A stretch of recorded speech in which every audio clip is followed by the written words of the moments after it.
행복한 교회 승리하는 성도 여러분, 남가주 은혜로 교회에 오신 것을 환영합니다. 오늘은 117번째 함께하는 153 9월 12일 수요일 순서입니다.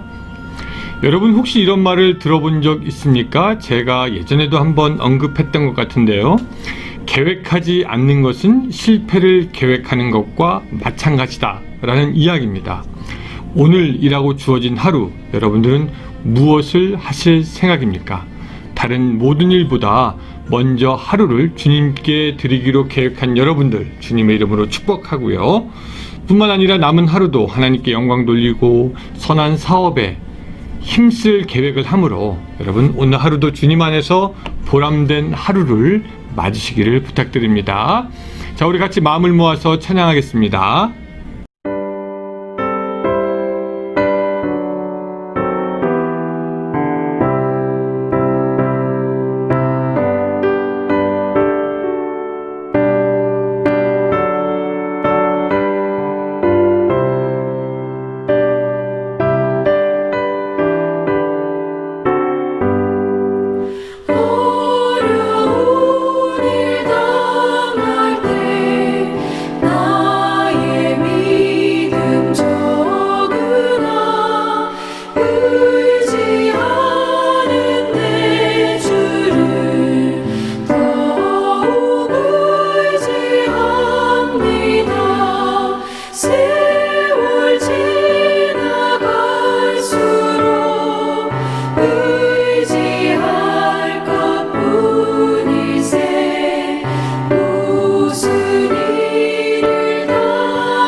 우리 시간에 같이 말씀 볼 때 빌레몬서 1장 12절부터 18절까지의 말씀입니다.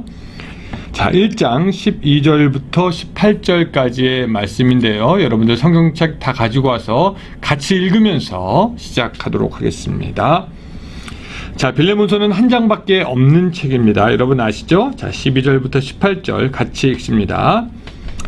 내게 그를 돌려보내니 그는 내 신복이라. 그를 내게 머물러 있게 하여 내 복음을 위하여 갇힌 중에서 내 대신 나를 섬기게 하고자 하나, 다만 내 승낙이 없이는 내가 아무것도 하기를 원하지 아니하노니, 이는 너의 선한 일이 억지같이 되지 아니하고 자의로 되게 하려 함이라.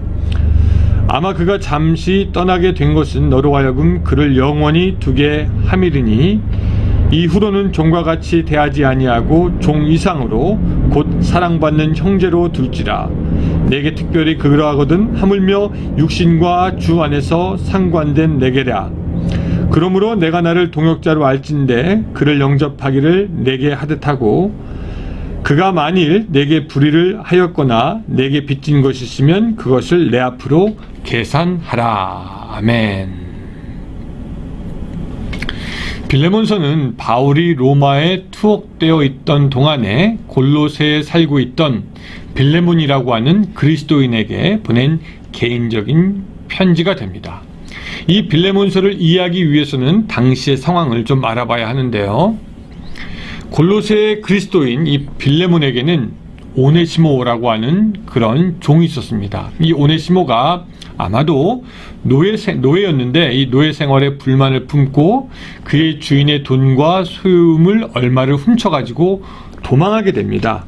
그것을 알 수 있는 것이 우리가 18절이죠. 그가 만일 내게 불의를 하였거나 내게 빚진 것이 있으면 그것을 내 앞으로 계산하라. 그리고 그 당시 많은 노예들이 도망가서 했던 것처럼 로마로 가서 그 많은 사람들 속에 자기를 숨기고 살려고 했던 것 같습니다. 그런데 어떤 이유에서인지 우리가 잘 알지 모르지만 로마에 있는 동안 이 오네시모가 바울을 만나게 됩니다. 아마도 그가 이제 로마에서 살면서 궁핍해져 갔고, 그 때문에 자기가 주인의 집에 있을 때 자주 목격한 바 이 그리스도인들, 그에게 아마 동정을 얻고자 하여 찾아가지 않았을까? 혹은 그가 로마에 있는 동안 기독교의 가르침을 받아들이고 양심의 가책을 깊이 느낀 나머지 이 빌레몬의 집에 손님으로 온 적이 있는 바울에게 가서 좀 영적인 지도를 받고자 그를 찾아갔을 수도 있다라고 생각합니다. 어쨌든 이 로마에서 바울과 오네시모, 주인의 집을 도망쳐 나온 노예 오네시모가 같이 만났습니다. 바울은 오네시모를 잘 돌봐주었고 오네시모도 회심한 후에 바울을 잘 따랐습니다. 그런데 오네시모는 원래가 이 빌레몬에게 속한 사람이기 때문에 바울과 오네시모가 서로 같이 있기를 원한다고 해도 일단 오네시모는 빌레몬에게 돌려줘야 했습니다. 오네시모는 빌레몬에게 속한 사람이기 때문에 그를 바울이라고 해서 로마에 그냥 그대로 데리고 있을 수만은 없었던 것이죠. 그럴 권리가 바울에게는 없습니다. 그래서 돌려보내야 되겠고, 또 어차피 또 근데 재밌는 것은 이 오네시모도 이 바울을 통해서 회개한 후에 자기의 잘못을 빌고 싶었던 마음이 있었던 것 같습니다. 근데 이제 문제는 여기서부터예요. 당시의 로마법에 따르면 주인은 자기 종에 대한 그 생사권, 즉 죽이기도 하고 살기도 하는 그런 권리가 있었습니다. 만일 빌레몬이 그의 종 오네시모를 찾으면 어떠한 행동이라도 다 할 수 있었습니다. 심지어 도망간 것에 대해서 책임을 물어서 죽일 수도 있었습니다. 당시에 노예들은 주인에게 속한 것이었기 때문입니다. 어떤 노예들은 도망갔다가 잡힌 결과로 죽기까지도 합니다. 그래서 바울은 이 두기고 편에 골로새 교회에 보낼 서신을 기록하는 참에 빌레몬에게도 간단한 서신을 씁니다. 이것이 빌레몬서죠. 그래서 오네시모를 함께 보냅니다. 그러면서 오네시모를 종으로 받지 말고 그리스도를 믿는 형제로 대해달라고 부탁하고요. 또 오네시모로 인해서 손해를 입은 것이 있다면 내가 변상하겠다라고 청하고 있습니다. 그래서 여기서 바울은 이 빌레몬과 오네시모를 다시 이어주는 역할을 하는 것을 우리가 보게 되는데, 오늘 본문에서는 저는 두 가지의 교훈만 좀 찾아보려고 합니다. 그 중에 한 가지는 뭐냐면, 선한 일이라도 강요할 수 없다, 강제할 수 없다, 억지할 수 없다라는 것입니다. 사도 바울이 오네시모를 알게 되고 그가 자기를 도와 선교의 일을 할 수 있겠다는 것 알게 되었습니다. 그래서 사도 바울은 오네시모를 더욱더 같이 자기와 함께 있게 하려고 했는지도 모르죠. 이 사도 바울이 권위를 갖고 있고 또한 당시의 지도자였으니까 사실 어쩌면 빌레몬에게 강하게 부탁을 할 수도 있었을 겁니다. 야, 이거 좋은 일이니까, 이거 예수 안에서 사랑을 행할 수 있는 일이니까 너가 할 수 있다, 해야 된다, 억지로 요구하거나 강요할 수도 있었죠. 그리고 청하는 것처럼 보이지만 내심 강하게 부탁할 수도 있었을 겁니다. 근데 이 사도 바울은 절대로 그렇게 하지 않고요. 이 14절에 보면은 다만 내 승낙 없이는 내가 아무것도 하기를 원하지 아니하노니 라고 하면서 빌레몬이 자의로 오네시모를 사도 바울에게 다시 돌려보내주기를 간청하고 있는 것을 볼 수가 있습니다. 여기서 우리는 그 사도 바울의 인격과 순서를 존중하는 그 모습을 볼 수가 있습니다. 그는 오네시모를 품어주었지만 또한 빌레몬을 존중하여서 빌레몬에게 결정을 내릴 수 있게 하는 것을 봅니다. 왜? 오네시모의 주인이 빌레몬이기 때문에. 그래서 빌레몬으로 하여금 선한 일에 자의로 결정하여 참여할 수 있도록 권면하는 것을 볼 수가 있죠. 근데 여러분, 이것이 바로 또한 예수님의 방법이기도 합니다. 예수님 역시 우리에게 무엇을 강요하지 않습니다. 억지로 하게 하지 않습니다. 기다리시고 설득하시고 우리들의 마음을 움직이시는 분이 바로 예수님이십니다. 근데 여러분들은 어떠십니까? 여러분들은 옳은 일, 바른 일이라는 이유로 자녀나 배우자나 이웃이나 교인들에게 무엇을 강요하지 않습니까? 무엇을 해야 한다고 억지로 짐을 지게 하지는 않습니까? 어떤 사람들은 자신의 권위로 또한 자기가 있는 그 자리의 힘으로 자기의 경험으로 능력으로 뭘 해야 한다고, 이것이 좋은 거니까 해야 한다고 그렇게 막 강요를 하는 것을 보게 되는데, 이것이 처음에는 효과가 있을 수도 있겠지만 그 사람으로 하여금 온전한 순종과 순전한 믿음을 만들게 하지는 않는다는 것을 알아야 합니다. 예수님은 가장 귀한 구원의 문제도 우리에게 사실 강요하지 않으시죠.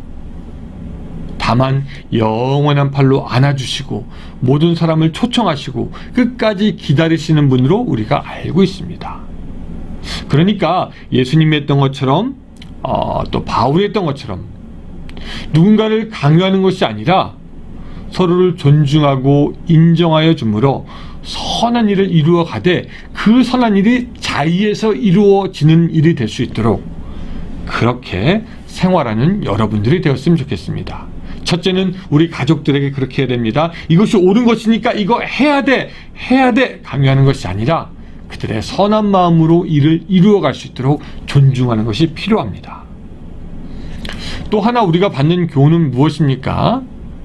그리스도 안에서 우리는 평등한 형제 자매가 된다라는 것입니다. 16절, 이후로는 종과 같이 대하지 아니하고 종 이상으로 곧 사랑받는 형제로 둘지라 라고 얘기하고 있습니다. 우리 믿는 사람들은 한 사람 한 사람이 다 사실 하나님의 사랑받는 자녀다라는 사실을 잊어서는 안 되죠. 그렇죠? 우리는 다 똑같은 위치에 있고 똑같은 사람들입니다. 어느 누구 하나도 사실 예수 그리스도 안에서 어떠한 특권을 가지고 있지는 않습니다.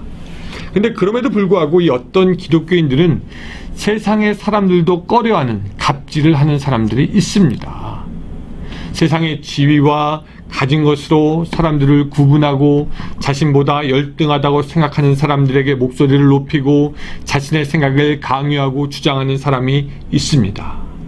그러나 분명히 알아야 될 것이 우리에게는 손님이든지 종업원이든지 주인이든지 관리자든지 다만 직분에 따라 하는 일에 차이가 있을 뿐 우리 모두는 예수 그리스도 안에서 평등하고 우리는 그 모든 사람을 형제로 대하는 사랑과 성숙함이 우리에게 있어야 합니다.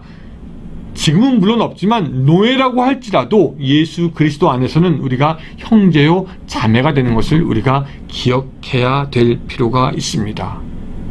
교회에 있는 교인들이라고 해서 세상 밖에 있는 사람들보다 높지 않습니다. 세상 사람들도 하나님을 사실은 사랑하시죠. 그들도 부르시기 원합니다. 우리 교회가 하나님께 특별히 뭐 더욱더 사랑받은 것이 있다고 해서 세상 사람들을 무시할 수가 없고요. 지금 미국은 인종의 문제와 차별의 문제로 몸살을 앓고 있습니다. 이것은 미국 사회 안에도 모든 사람이 하나님 앞에서 다 형제, 자매라고 하는 그 믿는 믿음이 없다라는 것을 반증합니다.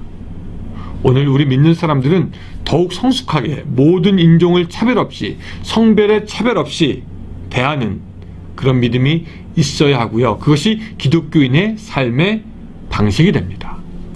오늘 사도 바울은 우리에게 두 가지 모습을 보여줍니다. 하나는 억지하지 않는 것이요, 하나는 사랑과 평등으로 사람을 대하는 것입니다.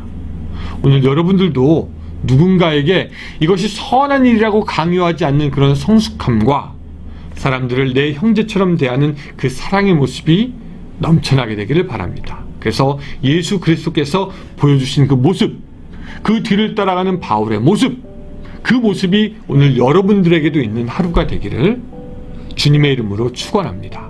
기도하겠습니다.